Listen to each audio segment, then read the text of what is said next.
ডানকুনিতে গুলি করে খুনের ঘটনায় মৃতের ভাইরা ভাইকে গ্রেফতার করেছে পুলিশ। শুক্রবার সন্ধ্যায় কারখানায় কাজ থেকে বাইকে করে বাড়ি ফেরার পথে ডানকুনিতে দিল্লি রোডের ওপর বান্টি সাউকে গুলি করে খুন করা হয়। তদন্তে নেমে পুলিশ জানতে পেরেছে বান্টি ও তার স্ত্রীর মধ্যে অনেকদিন ধরেই অশান্তি চলছিল, বিচ্ছেদের মামলাও পর্যন্ত হয়েছে। বান্টির বিরুদ্ধে বধূ নির্যাতনের অভিযোগও এনেছিলেন স্ত্রী।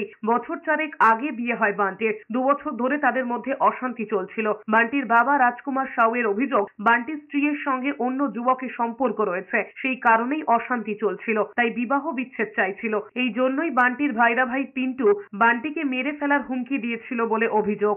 একটা স্বামী স্ত্রীর মধ্যে একটা পারিবারিক একটা সমস্যা ছিল।